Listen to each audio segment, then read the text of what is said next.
Our journey begins with birth. Okay, chin your chest, chin your chest, so now go to my back.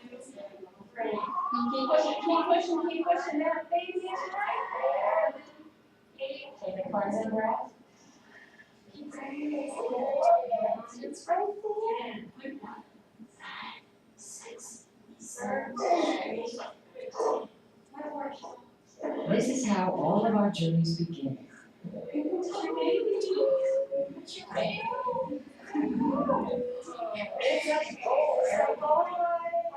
Terry's grateful the moment has finally come. She spent hours in labor, not to mention 9 months of doctor's visits and keeping healthy before she even reached the hospital. The moment I found out I was pregnant, I just totally sacrificed my whole life and focused in on eating and taking care of myself and being healthy mentally so that I could be prepared for the baby.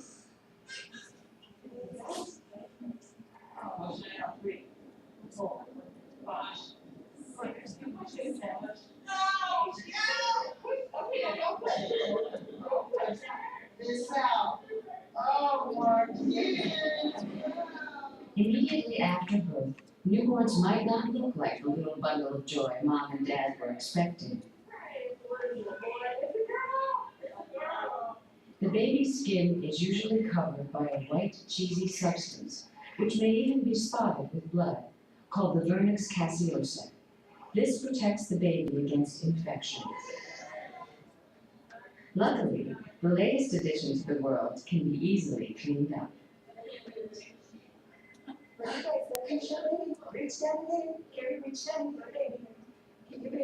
Many parents are in for another surprise. The baby's head may have been misshapen from squeezing through the birth canal. Being in the vagina for such a long period of time, the baby just takes like a weird shape. The head is kind of like cone shape. And most of the parents ask all the time, is it going to stay like that? Is something wrong with my baby? And it's not. It's called a caput, and it's usually pretty normal. That's part of the physiology of labor.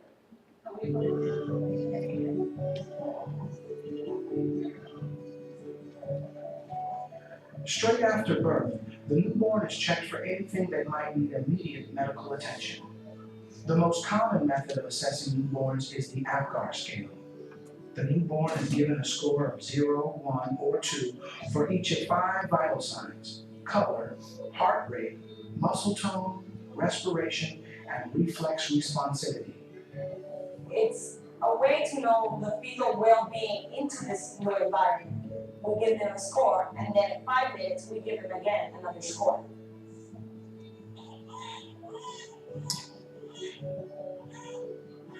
Very few infants score a 10 on the Apgar scale. But don't despair. For normal, healthy babies, a score of 7 is about average.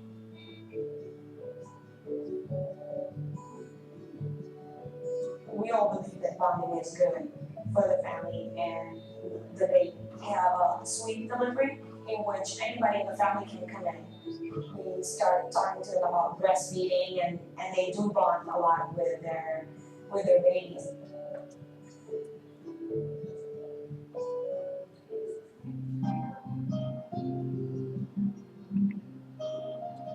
Not every birth goes according to plan.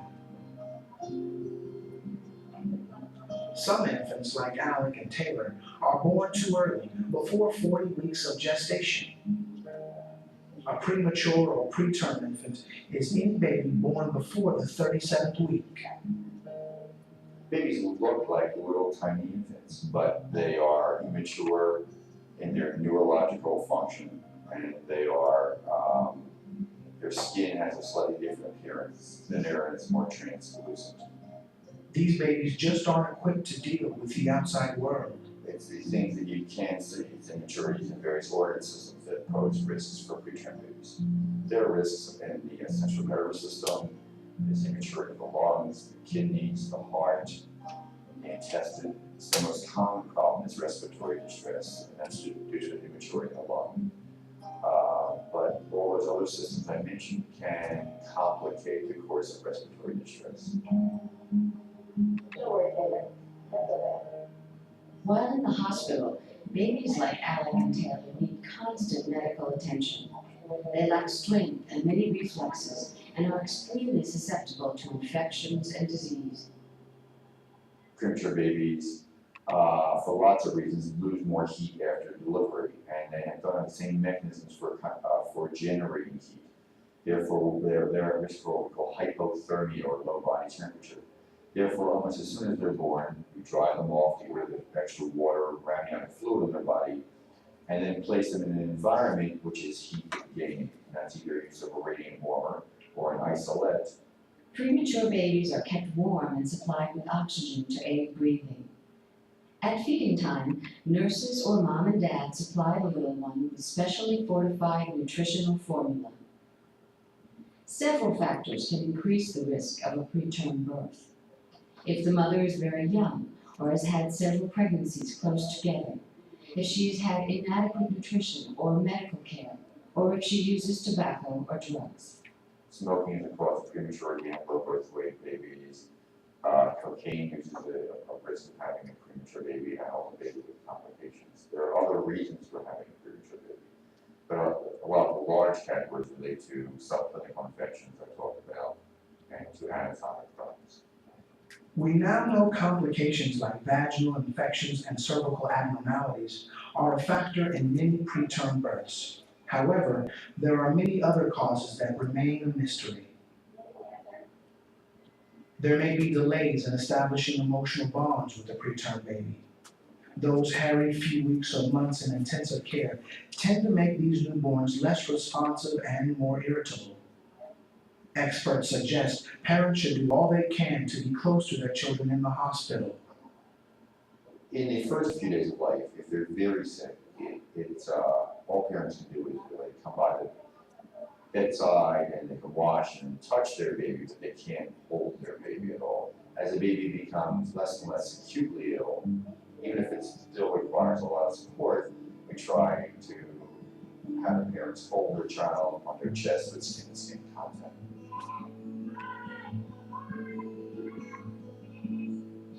Some studies indicate preterm babies may perform lower on IQ tests and lag somewhat behind in developing motor skills.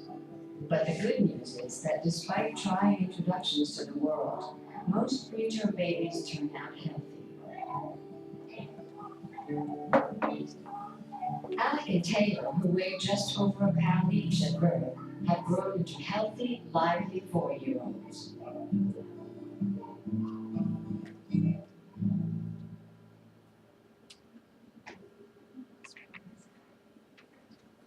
I'm gonna show you a video clip.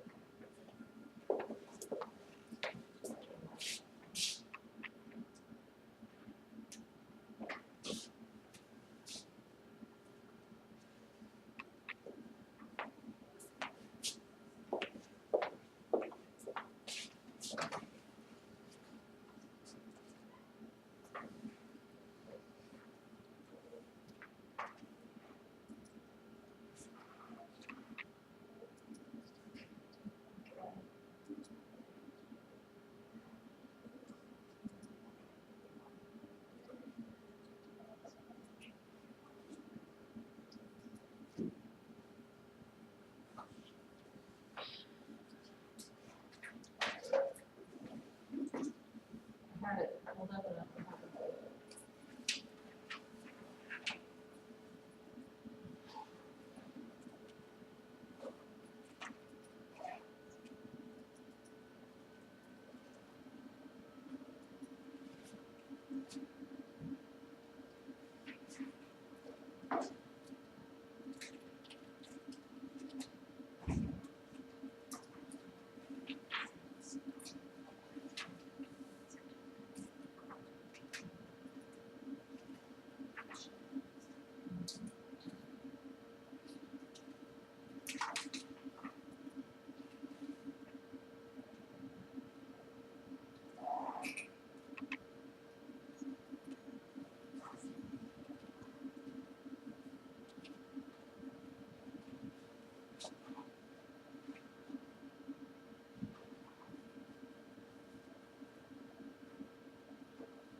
They just call it a miracle all the time. And then also, they've never heard of anything like that happening before. It's the other half of your mind is saying, you know, this is possible, or if it's evolved through this, miracles do happen.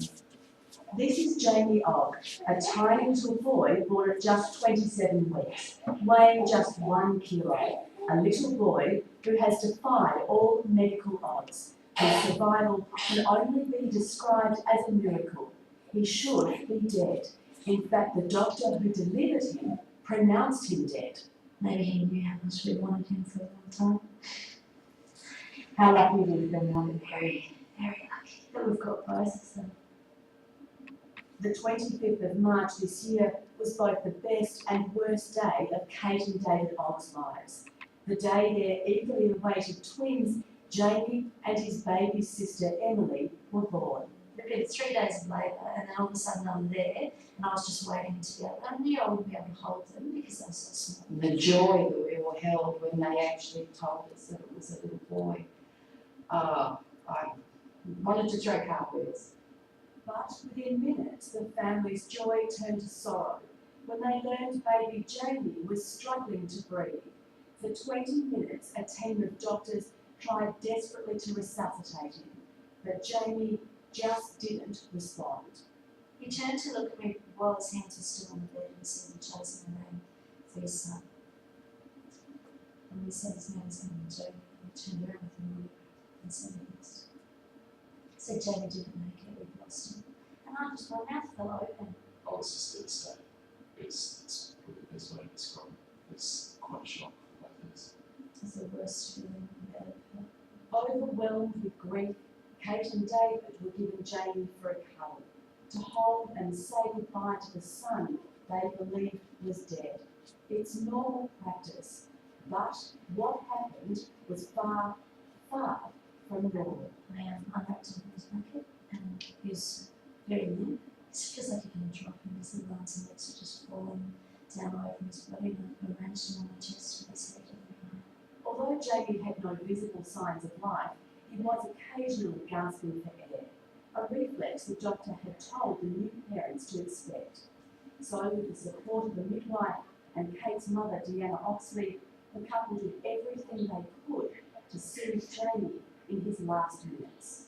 And almost as soon as the last person left the room, he started, which was the first movement I felt of his arms and legs. He started gasping more regularly, like, oh my God, what's going on? And then a short time later, he opened his eyes. When I came back in, she said, Mum, something's not right. He's still alive. And he put his little finger up and grabbed the hand. It's hard to imagine the sort of turmoil David and Kate must have been feeling. Were Jamie's actions real, or were they just struggling to let go? Unbelievably, this went on for 2 hours. They did call for their doctor twice. Both times he sent the midwife back, telling them Jamie's actions were just natural reflexes. There was no possible way he could still be alive. I remember looking at you at one stage going, he lives. And we were both giggling like kids, like, he might live. Like, we could be the luckiest people ever. This video, taken by a midwife, clearly shows Jamie's movements, but still there were doubts. So in one last-ditch attempt, Kate gave baby Jamie some breast milk on her finger. To her amazement, he took it. The doctor returned. Took him and was laying down in the bed, and he told him to go and stay. And we really listened, and he just kept shaking his head and moving it around. I don't believe it, I don't believe it. I saw the look on Katie's face, and it was, you could not get a smile off her face. It was just incredible. She looked beautiful. She looked absolutely beautiful. And this little person's body, this little person's capacity to survive those 3 hours was amazing. It was, it could seem to be a miracle. We must wait and see what happens as the months pass. Studies have shown the incredible benefits of skin-to-skin contact, or kangaroo care as it's known. Even proving a simple cuddle may act as a natural painkiller. But medical expert Dr. John Darcy says most premature babies need immediate medical intervention. So this is a highly unusual case. Isn't it interesting that the body, the mother's warmth, the effort that she had up to that period of time was passing through the child? That's pretty amazing. I can't explain it. Maybe it's part and parcel of how that child survived throughout. It is hard to explain how this medical miracle happened, and we did try to talk to the doctors involved, but they ignored our repeated attempts. Just the same way they ignored Kate and her pleas that little Jamie had come back to life. Luckily, I've got a very smart, very strong wife who instinctively did what she did. If she hadn't done that, I believe that Jane probably wouldn't be here. Well, Sydney Southwest Area Health Service spokesperson says that the staff at the Liverpool Hospital is very happy for the young family. The spokesperson says that very premature babies are extremely vulnerable, and it's not always known why some babies survive in difficult circumstances while others do not. They say it's important for parents to understand that while there are other cases, such as this one, they are very rare.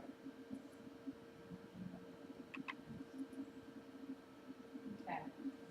Any comments about that?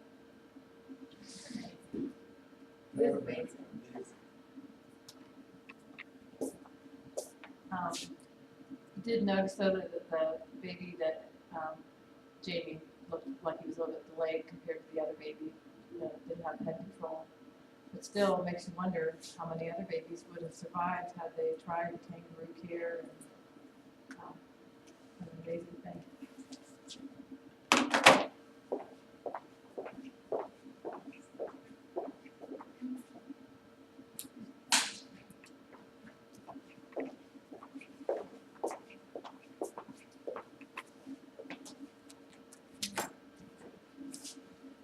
Okay. It's 3 a.m. and little Davy is wailing in the nursery. Shaking her head, Mom says, "Get up, it's your turn to feed our son. Don't you hear him crying?" Dad rolls over and says, "Davy needs to learn to sleep through the night sometime, sooner or later. Let him cry." So who's right, the mom or the dad? We didn't say. Let's say he's 6 months. He was 3 a.m. Let's say he's 6 months old. Depends on whether he was fed an hour ago, it was changed an hour ago. Okay. The mom's right, that's the mom's always right. Well, let's say that he's just been fed and burped and changed, and he's crying. The only other variable I put in that is the parent's health. If their stamina and their physical health is good, then I would get the baby up and home. But if they were both physically somehow, I mean, every parent at that age is pretty much wiped out. Yeah. Right, do you have any? Well, I asked that question because you noticed in the video that no directions came out with the baby, just the baby placenta, but there are no directions. And it's a question. People have different points of view on what if you should get up every time the baby cries, or just, there's some people that are the philosophy that the baby trains you to get up, every time it cries or whimpers, get up and see what's going on.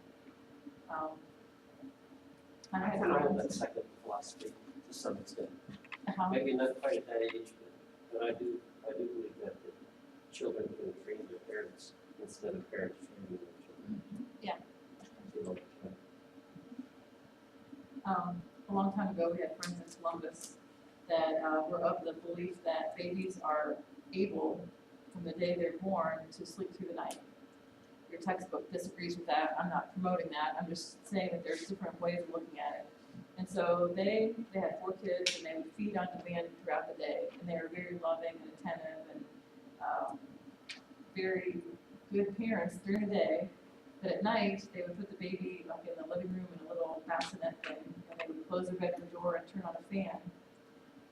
Every morning, the baby would be fine. I have to say, their baby slept through the night way before ours did. But that was their belief, that babies have the capability of sleeping through the night early on. So it really is your own. I guess my first point is I think every set of parents have to find their own way and how they. You get lots and lots of advice from people about how to care for babies. So this next, between now and the next test, which is like 3 weeks from now, I believe, we'll talk about infancy and preschool years. So this week and next week we'll talk about infancy, the first 2 years of life. During that time, there are rapid changes, and the consequences of neglect are severe. If you think about it, a brand new baby, just born, what can it do? Cry, eat, sleep. That's pretty much its repertoire of abilities and skills. Now think about a 2-year-old's birthday party. What can a 2-year-old do? Right, they can talk, they can defy you, they can say no to you and turn their shoulder to you, they can hop, skip, jump, run, crawl, say words, sentences. So you think about it, from the time it's born until its 2nd birthday, there's a huge amount of development that takes place during those 2 years. So that's why they want to make sure that babies are growing on schedule. So when you take a baby to the pediatrician, I think 2 weeks after it's born, you take it, I believe, and then 6 weeks, and then every month for the first year. Is that right? Schedule. So when you take a baby to the pediatrician, what kind of things do they do during those appointments? Right, they weigh them to make sure they're getting enough nutrition. I think it's so funny because babies are so scrunched up and they want to see how long they are, so you kind of pull them apart to measure their length. They also measure head circumference because brain development is so crucial, and they want to make sure that the brain is developing adequately. So the most notable time for physical changes, in each of the first 12 months they grow about 1 inch. At birth, their weight doubles by 4 months, their birth weight doubles by 4 months, and it triples by the end of the first year. So you have a baby that weighs 7 pounds at birth, by its first birthday it will weigh roughly 21 pounds. Pet sparing is the idea that there's biological protection of the brain. So if a baby has a cold or it's teething and it's not taking in as much nourishment as it normally does, the brain gets first dibs on whatever nutrition comes in, and then the rest of the body gets what it needs. So that's called head sparing.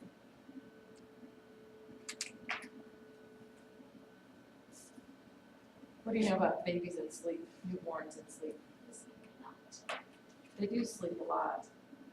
It's kind of an adaptive thing. When a mother is recovering from the whole birth experience, baby sleeps sometimes 17 out of 24 hours at the beginning.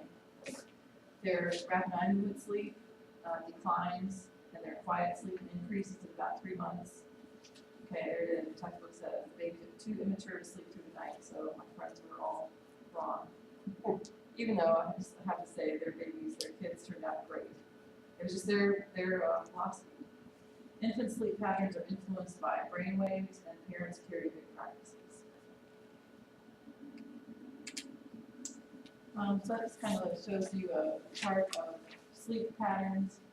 The mauve color is waking hours, green is non-REM, and blue is REM sleep. So their REM sleep declines and their non-REM sleep increases. But generally speaking, their waking hours increase as they go through lifespan. The most critical biosocial aspect of growth is brain development. The newborn skull is disproportionately large. At birth, the baby's brain weighs about 25% of adult brain weight. Average adult brain weighs about 3 pounds. By age 2, that goes way up to 75%. So you can see there's just a lot of brain growth that takes place in the first 2 years.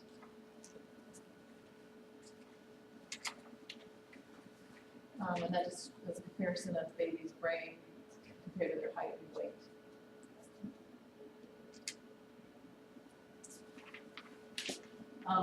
Head movement increases 35% in the first year, and brain development changes in the brain's communication system take place. This is a little bit of a review of Psych 115. If you remember, we talked about neurons. I had an AMP as well. Neurons are the long, thin nerve cells that make up the nervous system. They're created before birth, and they continue to grow after birth. 70% of neurons are in the cortex, or in the outer layer of the brain, the crinkly portion of the brain. Axons are nerve fibers that extend from neurons that send impulses. Remember, each neuron has one axon that takes information away from the neuron, and then there can be many dendrites that receive information from other neurons. This shows various parts of the brain. The frontal cortex is the front part of the cortex that assists in planning, self-control, and self-regulation. The frontal cortex is very immature in the newborn, and it continues to be immature until adolescence. The cortex is the crinkled outer layer of the brain. The auditory cortex, we'll talk about the senses at birth, but hearing is quite acute at birth. Even in utero, sometimes moms report that their babies will jump if the loud, like a car backfires or a door slams. If there's a loud noise, the baby will jump inside the womb. So they have experience with hearing before they're born. They know the mother's voice. It's the result of months of eavesdropping during the fetal period. The visual cortex, you'll see, is in the back of the brain. Vision is the least mature sense at birth because the fetus has nothing to see. They don't have experience inside the womb. There's no light in there. They haven't had the experience of seeing until after they're born.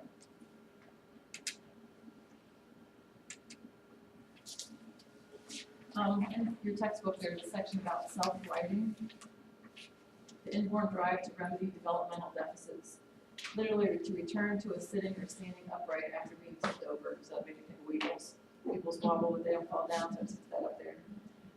People of all ages have self-righting impulses for emotional as well as physical imbalance. In your textbook, it talks about how infants with few toys develop their brains with whatever they have available to them. So, you know, if they're maybe deprived of stimulation in some ways, they'll make use of whatever it is, pots and pans or pie plates or whatever. They may not have expensive toys, but they make do with what they have. I don't know if this exactly fits here, but I was watching these two little boys in a Chinese restaurant. Their parents owned the Chinese restaurant, and I thought, wow, that must be so boring for them to have to entertain themselves in this place. Because they're there, every time I'm there, like when they're not in school, the boys are there.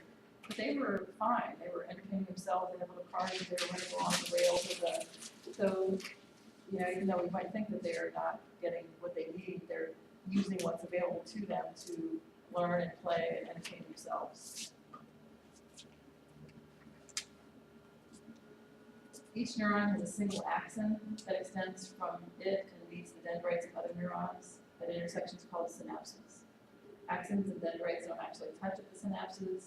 Electrical impulses trigger brain chemicals called neurotransmitters, which carry information from the axon of the sending neuron across the synaptic gap to the dendrites of the receiving neuron. So these synapses are critical communication links within the brain. That's just a picture to refresh your memory of what a neuron looks like. The neurotransmitters crossing the synapse. The part that's new that we didn't talk about in Psych 115 is called transient exuberance. At birth, the baby has more than 100 million neurons. There's phenomenal growth, which is referred to as transient exuberance. There's a 5-fold increase in dendrites in the first 2 years of life, and as many as 15,000 connections may be made per neuron. So the transient part means that it's a temporary explosion in the brain. That's why I have the picture of the fireworks up there, because in my head, that's kind of how it is. It's just amazing growth and development in the baby's brain. It's a transitional stage between the newborn's brain maturity and the maturity of older child or adult's brain. And then exuberance just means that there's just a lot of rapid growth in a short period of time. Then neurons that are not used or not needed are inactivated or pruned. It's kind of atrophy. The ones that are not needed or not used.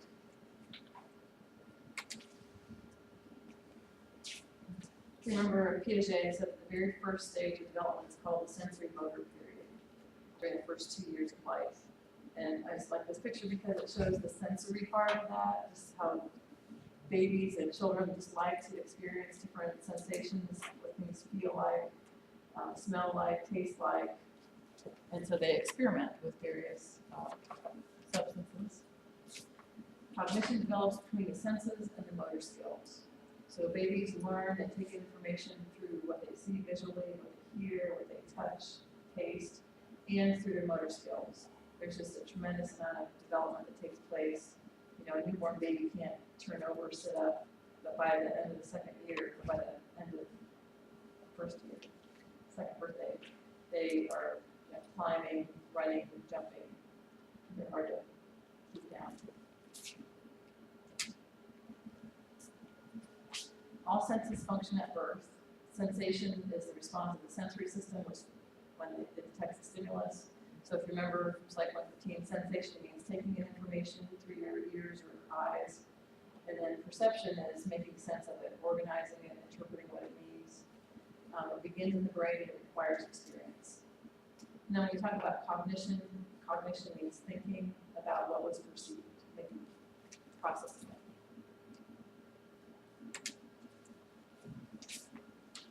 Okay, the first sense is sense of hearing or listening. It begins prenatally and is acute at birth. Certain sounds trigger newborns' reflexes, sound of the mother's voice. Newborns are particularly attentive to the human voice. Their sensitive hearing combines with the brain to distinguish sounds. In the state of Ohio, since like 2003, it's state law that before a baby leaves the hospital, it has to have its hearing tested,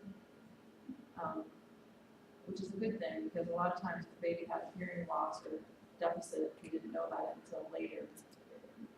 And it's important because if the baby can't hear, then it's not going to be able to learn language as well. Otitis media is the term for middle ear infections, and babies are prone to middle ear infections, especially if they're in daycare. But also when they're teething, sometimes they get more ear infections. And again, if the baby can't hear properly, then they're not going to. In my head, it's kind of analogous to when you're hearing underwater. You have an ear infection, you can't hear. The sense of vision is the least mature sense at birth. Visual experience combined with visual cortex maturation improves vision. So at birth, they can see as far as the mother's elbow to the face, which I think is kind of a neat distance. It's a short distance, but it's effective that they can see, you know, from the mother's elbow to her face. And then as they go through the first year of life, they're able to see with 20/20 vision, and also they have binocular vision, which is the ability to focus both eyes in a coordinated manner to see a single image. So sometimes you'll notice that infants, babies will look at you cross-eyed, you know, their eyes don't quite line up right. That's because they don't have binocular vision, but by the end of the first year, they should look at you straight.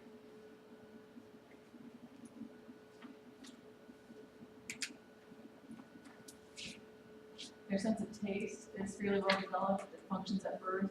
Babies are calmed by sugar, sensitive to sour.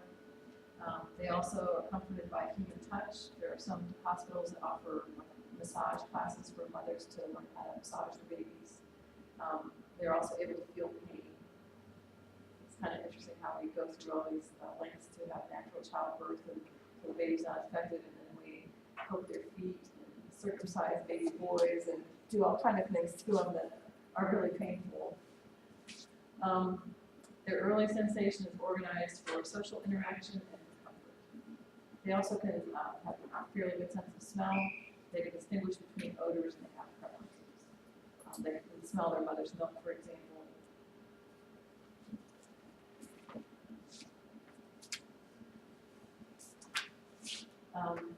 The most visible and dramatic body change of infancy is the development of their motor skills.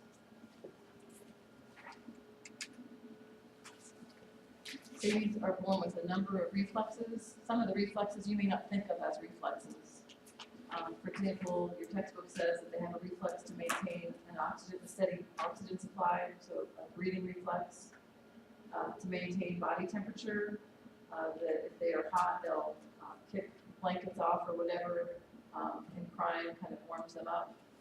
They also have reflexes to manage feeding, such as the rooting reflex. How do you elicit the rooting reflex?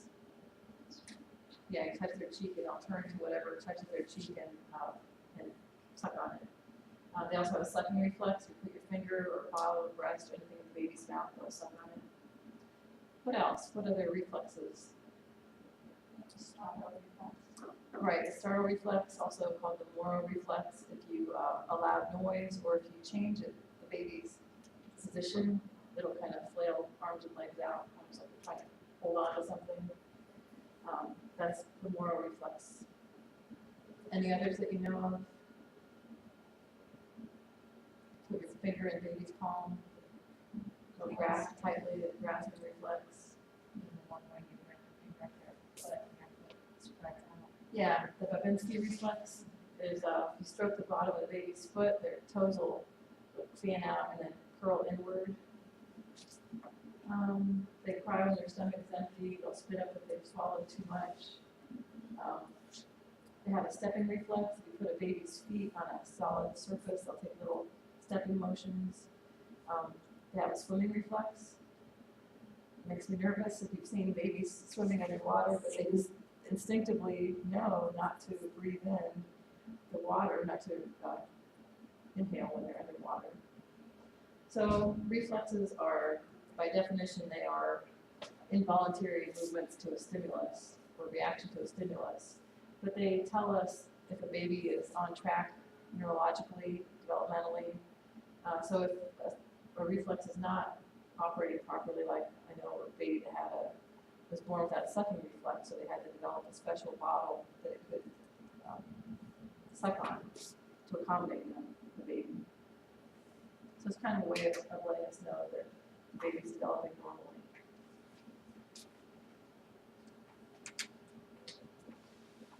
There are gross motor skills and fine motor skills. Gross motor skills involve large muscles and body movements like crawling, creeping, walking. You see big strides in each of these during the first 2 years. Gross motor skills usually come first, and then fine motor skills come later. Fine motor skills are the small, finely tuned movements, especially of hands and fingers, including successful grabbing, fingering, pointing, holding, grasping a moving object, transferring objects like a block from one hand to the other, or adjusting their reach. Anybody ever given a Denver developmental screening test or familiar with it? It's called the Denver Developmental Screening Test. It's a real general test that I used to give it at Toledo Hospital with babies that were 6 months and a year. Like if they had some kind of problem at birth, the baby was considered at risk, premature, or some other anoxia at birth or whatever. We would test the baby at 6 months and then again at a year to see if they were on track. It's a real general test.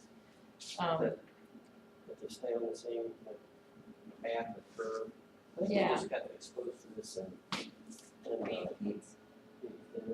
There's one where they can grasp something at a certain age or reach for it all. Yeah. It's I don't think I have a sheet, but it's not an arc, but it's like you draw a line where the baby is, yeah. And so say 50% of babies can master those skills at the first line, those months. And then 90% of babies can master the skills at the second row. Unless they changed it, they might have changed it. It depends on too. Yeah, yes. I can see these things. It's like awful. A simple basic test, like I think at 6 months, you put a Cheerio or a raisin, you can say whether the baby regards the raisin, but most babies will rake at it with their fingers and then put it in their mouth. But at a year, they have pincer grasp with their index finger and their thumb and put it in their mouth neatly. And so there's a lot of things you can tell about the baby's development on track just by those kind of motor skills. Babies walk at what age? About a year, yeah. Like some babies are movers and shakers and they can walk well at say 9 months. And then there are some later walkers that are maybe just more sedentary and they don't walk till 14 months, but they're still on time, they're still within that normal range. I had a niece that didn't walk and they kept moving, like at a year, they didn't say anything. And then the next time she went in, they still didn't say anything. They waited until she was 2 until they said, okay, there's a problem. We all knew there was something that wasn't quite right when she wasn't walking. most babies, when they get a taste of that independence and that motor skill, like you can't hold them back, they just wanna, but she didn't have that. And they eventually diagnosed her with a mild form of cerebral palsy. And she, when she was little, she had a walker, and now she walks. She's 16 or so. She walks well, fairly well, a little bit unsteady gait, but she can walk. But it was curious to me that they were real reluctant to say anything until she was 2 and not walking. So these are activities that kids can do usually at 24 months, kicking the ball forward, walking up steps, walking backwards. So we have norms, developmental norms for each of these milestones. Variations in ethnic differences, the age at which motor skills are acquired varies greatly because of ethnicity. For example, if you have a baby that you carry around all the time and has little opportunity to walk, it might be a later walker, where there are other babies that have lots of opportunity to walk.